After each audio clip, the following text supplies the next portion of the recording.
Hello. You're watching Global English Stories, where stories come to life and help you learn English naturally. Listen, enjoy, and start your learning journey. Introduction. Imagine a world without electric lights. No light bulbs, no music players, and no way to record voices or movies. Life would be very dark and quiet. But because of one man's hard work and big ideas, the world changed forever. That man was Thomas Edison, one of the most famous inventors in history. Edison was not a superhero. He did not start with great skills or money. In fact, he was just an ordinary boy who asked many questions. He did not do well in school, and some people thought he would fail in life. But Edison had something special. He was curious. He worked hard. He failed many times, but never gave up. He believed that every failure was a step toward success. This is the story of a boy who sold newspapers on trains and grew up to light up the world. It is also a story about learning, trying again, and believing in your ideas. Thomas Edison made more than 1,000 inventions in his life. Some of them, like the light bulb and phonograph, changed the way people live. Let's begin the journey of a man who gave the world more than just light. He gave hope, ideas, and the power to never stop learning. Part 1. The Curious Boy. Thomas Edison was born on February 11th, 1847, in a small town called Milan in the state of Ohio, USA. He was the youngest of 7 children in his family. His father, Samuel Edison, worked in many jobs to support the family. His mother, Nancy Edison, was a schoolteacher. She was kind, patient, and full of love for her children. She believed in learning and helped young Thomas in ways no one else could. From the beginning, Thomas was not like other children. He was full of questions. He wanted to know how everything worked. If he saw a machine or a toy, he would look closely at it and ask, "Why does it move like this?" Or, "How is it made?"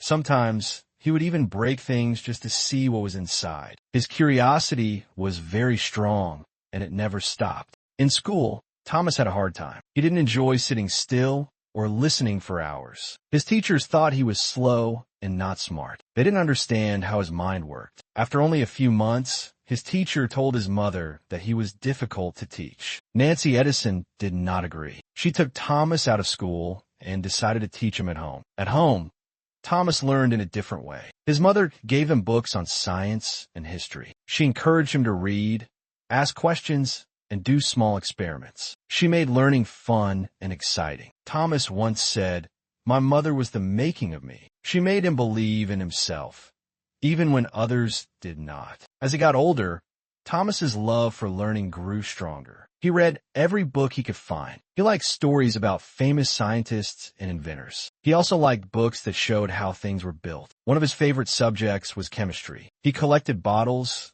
test tubes, and different kinds of chemicals. In the basement of his house, he made a small lab where he did simple science experiments. It became his favorite place. When Thomas was about 12 years old, he started working. He took a job selling newspapers, snacks, and candy on a train that traveled between cities. It was a long train route from Port Huron to Detroit. Thomas worked hard, waking up early and returning home late. He made some money, but he also saw something more valuable, a chance to learn. While working on the train, Thomas set up a small printing press in one of the empty cars. He used it to print a newspaper called the Grand Trunk Herald. It was his own newspaper, and he wrote about the news, train schedules, and stories from around the cities. This was his first business, and it showed how creative and brave he was. He also used one of the train cars as his second laboratory. In between stops, he would do his experiments. One day, while working with chemicals, there was a small fire. The train conductor became very angry and threw Thomas and his equipment off the train. After that, Thomas had to be more careful, but he never stopped doing experiments. His passion for science remained strong. One special moment came when Thomas helped a little boy who was in danger. The child was playing near a railway track, and a train was coming. Without thinking, Thomas ran and pulled the child to safety. The boy's father was very thankful. He worked as a telegraph operator, a person who sent messages using electric signals. To say thank you, he taught Thomas how to use the telegraph. The telegraph was a machine that allowed people to send messages across long distances using Morse code, a system of dots and dashes. This was very exciting for Thomas. It was his first experience with electrical machines. He quickly learned how to send and receive messages and soon became very skilled. This skill would become very important in his future life. By the age of 15, Thomas was working as a full-time telegraph operator. He moved from city to city, taking jobs and learning new things. In every place he went, he carried books and tools with him. After work, he would read or do small experiments in his room. He was always thinking, always trying to make something new. People started to notice that Thomas had something special. He was not just curious. He was also clever and hardworking. He didn't just dream. He took action. He tried, failed, and tried again. This was the start of a long journey, a journey that would lead him to invent machines that changed the world. Even though Thomas Edison did not have a formal education, he never stopped learning. His mother's support, his love for books, and his strong will helped him grow. He believed that hard work was more important than talent. Later, he would say, "Genius is 1% inspiration and 99% perspiration." Thomas Edison's early years were full of questions, books, small failures, and big dreams. He was just a boy from a small town, but his ideas were already growing. He was beginning to see the world not just as it was, but as it could be, and slowly, step by step, he was becoming the inventor we remember today. Part 2. Edison finds his passion.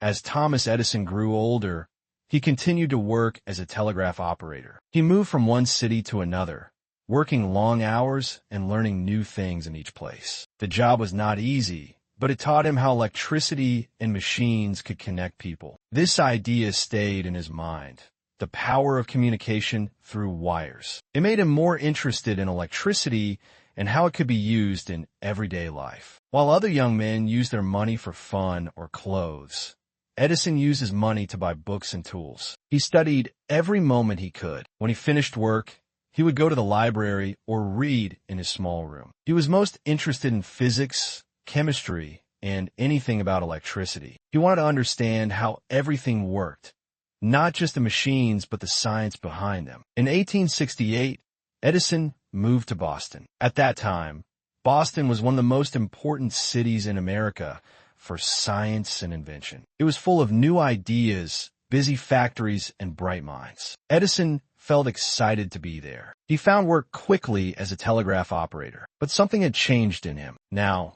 he didn't just want to use machines. He wanted to improve them. He wanted to invent. One of Edison's first inventions was a machine to record votes in Congress. In those days, voting in Congress took a long time, and people often made mistakes. Edison created an electric vote recorder to help speed up the process. He thought it would help politicians work faster and more honestly. But when he showed the machine to Congress, they said no. They didn't want to change the way things worked. Edison was disappointed, but he learned an important lesson. An invention is not useful if no one wants to use it. That lesson helped him focus on making things that people actually needed. In 1869, he moved to New York City, where he found a job fixing a broken stock ticker machine. This machine showed the prices of stocks in real time, very important for people working on Wall Street. Edison fixed the machine quickly, and the company was impressed. They offered him a big job with good pay. With this money, Edison was able to set up his first small workshop. It was a big step in his life. Now, he had space to build, test, and create. He worked day and night, often forgetting to eat or sleep. He filled his workshop with batteries, wires, chemicals, and metal parts. He also hired a few helpers, young men who believed in his ideas and wanted to learn from him. One of Edison's early successes was improving the stock ticker. He created a better version called the Universal Stock Printer, which was faster and more reliable. He sold the rights to this machine for $40,000,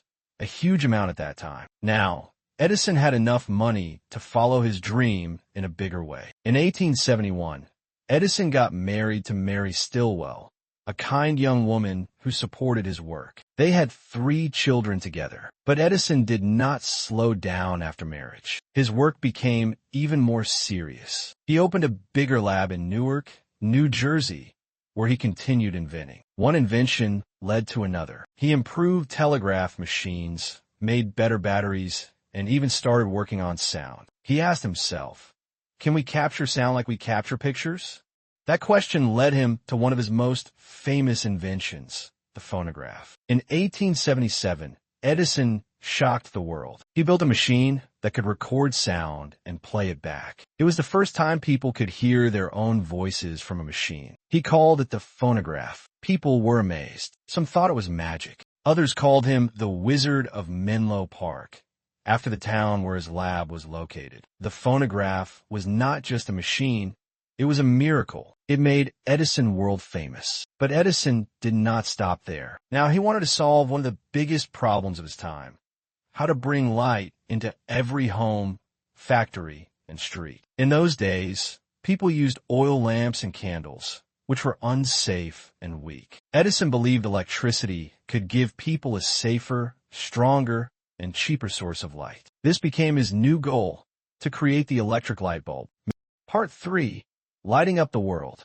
Thomas Edison had already achieved a lot by the time he turned 30. He had invented the phonograph and improved the telegraph, but he was not satisfied. He wanted to do something bigger, something that would change the world. The idea that captured his attention was electricity. In the 1870s, gas lamps lit most homes and streets. They were dangerous, expensive, and gave off smoke. Edison believed that he could create a safe, practical electric light for everyday use. The idea of electric light was not new. Other inventors had created electric lamps before, but they were either too dim, too expensive, or didn't last long. Edison wanted to solve this problem. He wanted to create a light bulb that was cheap, reliable, and could be used by everyone. People around him doubted that it could be done, but Edison believed that with enough effort, he could find a way. In 1878, Edison began working seriously on the electric light. He set up a team of skilled assistants at his Menlo Park laboratory in New Jersey. They began testing thousands of materials for the filament, the part of the bulb that glows. Edison and his team tested everything: metal wires, carbonized paper, even pieces of bamboo. Finally, in October 1879, after many months of hard work, Edison and his team succeeded. They created a light bulb with a carbon filament that could glow for over 13 hours. It was a huge breakthrough. Later improvements allowed the bulb to last even longer, up to 40 hours. Edison had done it. He had created a light bulb that was practical and affordable. But inventing the bulb was only the first step. Edison knew that for electric light to become common, people would need access to electricity in their homes. That meant creating an entire electrical system: generators, wires, switches, and more. So, Edison went even further. He began working on a way to deliver electricity to homes and businesses. In 1882, Edison opened the world's first electric power station in New York City. It was called the Pearl Street Station. From this small building, electricity was sent through underground wires to nearby homes and buildings. For the first time in history, people could flip a switch and light up a room. It was a miracle of modern science. People were amazed. Crowds gathered to see the glowing electric lights. Newspapers wrote about this new wonder. Edison's invention was not just about light.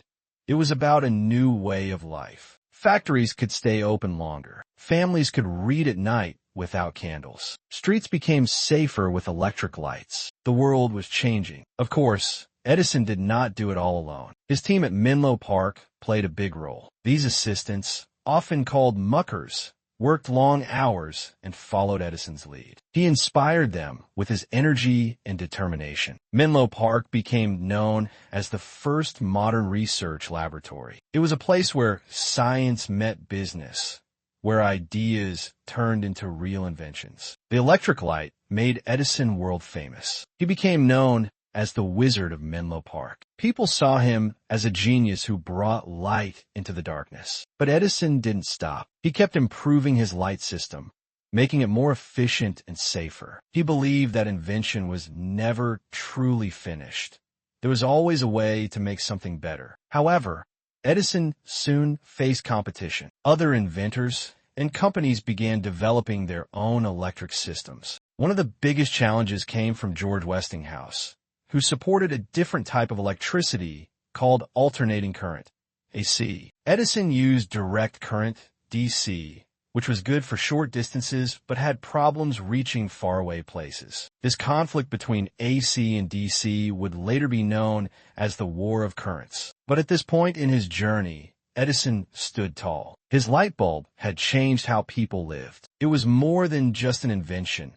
It was a symbol of progress. Edison's dream of a world lit by electricity was becoming real, one bulb at a time. And the man who once sold newspapers on trains was now one of the most important inventors in history. What made Edison truly special was not just his ideas, but his drive to make them real. He worked harder than anyone, believed in testing, learning, and improving. For English learners, his story offers many lessons, not just in science or vocabulary, but in life. Hard work, patience, and never giving up can truly light up the world. Part 4. Competition and the Current War. After Thomas Edison lit up the world with his electric bulb, he became a global hero. Newspapers called him the man who banished the night. Cities started to replace gas lamps with electric lights, and Edison's company was growing fast. But with success came competition. While Edison had created the first working light system, other inventors and businessmen saw the opportunity and wanted to take part in this new electric age. That's when the real battle began, one that would be known in history as the War of Currents. Edison's system used direct current, DC. In this system, electricity flows in only one direction. DC was good for powering lights and machines over short distances, and Edison believed it was safer. He built many power stations based on this model and installed DC systems in several cities. But DC had a serious problem.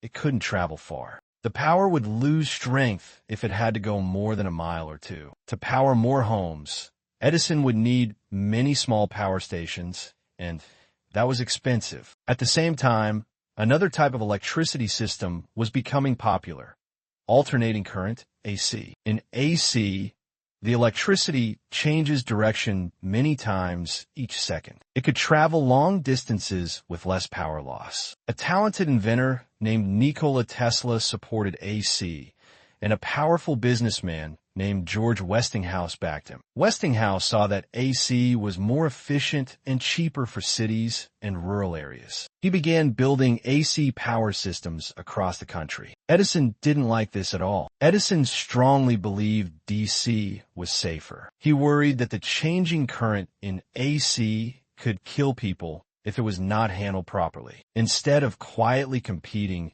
Edison began a campaign to show the dangers of AC. He held public demonstrations where he used AC to electrocute animals. These shocking events made headlines. He even helped design the first electric chair, powered by AC, to make people fear it more. His message was clear: AC was deadly, and DC was the future. But not everyone agreed. Many engineers saw the value of AC. Tesla's designs were brilliant and showed that AC could safely power entire cities. While Edison focused on fear, Westinghouse and Tesla worked on better solutions. The battle was not just scientific, it was also personal. Edison, once the king of innovation, was now fighting to protect his name and business.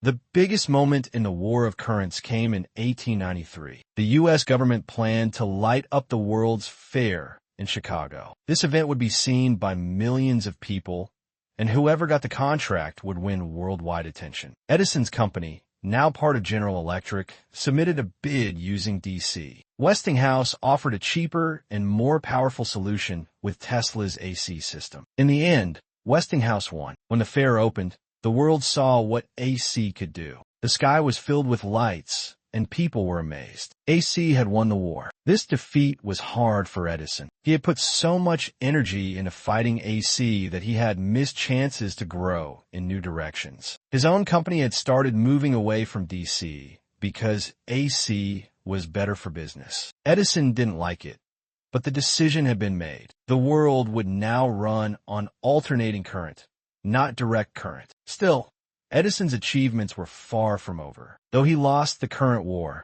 he didn't lose his spirit. He moved on to other projects: better batteries, stronger telegraphs, cement, and even ideas for electric cars. But the war of currents taught him a tough lesson. Sometimes, even the best inventors can be wrong. Holding on to one idea too tightly can make you lose sight of the bigger picture. For English learners, this part of Edison's story shows the reality of success. Even great people face defeat. Even brilliant ideas can be replaced. But what matters is how we respond. Edison didn't give up. He kept inventing, learning, and building. He once said, "Our greatest weakness lies in giving up. The most certain way to succeed is always to try just one more time." In the end, the world chose AC, but Edison's dream of bringing electricity to everyone had still come true. Lights filled homes, factories, and streets. People worked longer, traveled safer, and lived better. He may not have won the war, but his vision had already changed the world. Part 5. Edison the businessman and innovator. Even after the War of Currents, Thomas Edison didn't stop dreaming. He had built a name as an inventor, but now he focused more on building systems, businesses, and industries. Many people think of Edison only as the man who made the light bulb, but his biggest success was not just inventing. It was turning inventions into real, working businesses. In this part of his life, Edison became more than an inventor. He became an innovator and businessman who shaped the modern world. Edison was never satisfied with just creating one item. He believed an invention should be useful to everyday people. It should solve real problems, be affordable, and reach many homes. That's why when he invented the light bulb, he didn't stop there. He created a whole system to power it. A power station, switches, wires, meters, and even the first electric utility company. He saw the future and built everything needed to make it real. This idea of thinking beyond the invention was part of what made him great. His work with sound was another example. After inventing the phonograph, Edison didn't just keep it as a lab curiosity. He worked hard to improve the sound quality. He imagined a world where people could record music and play it at home. He started the Edison Phonograph Company, which sold machines and records. His vision of recorded sound helped create the music industry we know today. In fact, Edison often said he wanted to make inventions that could be manufactured and sold. He believed strongly in practical thinking. To him, creativity was not enough.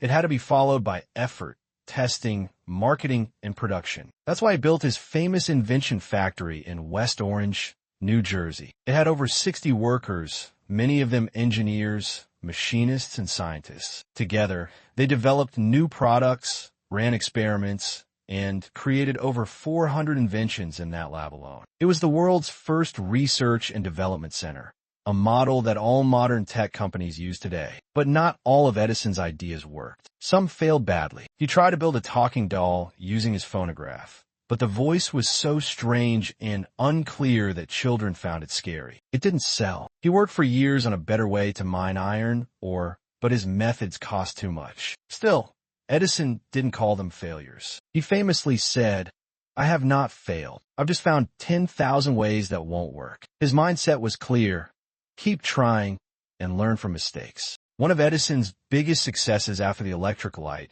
was his work in motion pictures. In the late 1880s, he began developing a way to record and play moving images. His lab created the kinetoscope, an early film viewer, and the kinetograph, a motion picture camera. Edison even built one of the first movie studios, called the Black Maria. It looked like a dark box with a roof that opened to let in sunlight. They filmed short movies that people watched in arcades through peephole machines. These early films were the start of the movie industry. Later, other inventors improved the system, but Edison had started the journey. Edison was also involved in improving telegraphs and telephones. He created better versions of both and added devices to make communication easier. He made the first device that could record phone messages. He improved the carbon transmitter, which made Alexander Graham Bell's telephone more practical. Though he didn't invent the phone, his upgrades made it clearer and more usable. He even worked on storage batteries,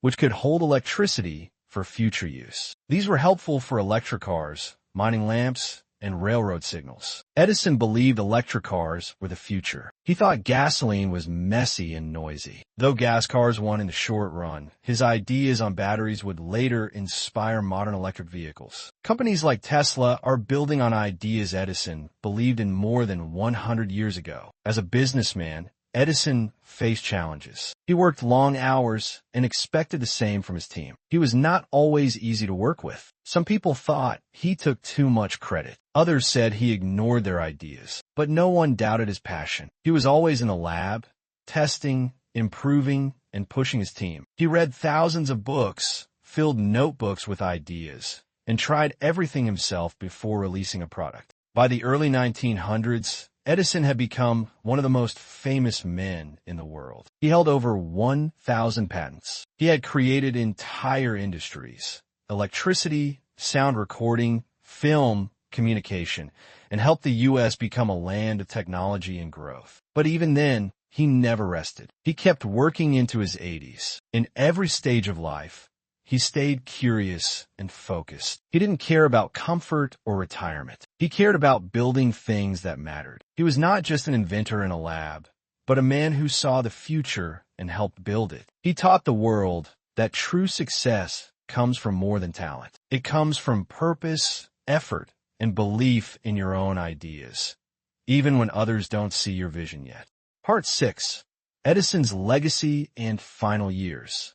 As Thomas Edison grew older, the world he helped shape began changing faster than ever. The electricity he had brought into homes now powered entire cities. The phonograph and motion pictures had given birth to global entertainment industries. Telephones and improved communication systems connected people across nations. Edison had done more than invent.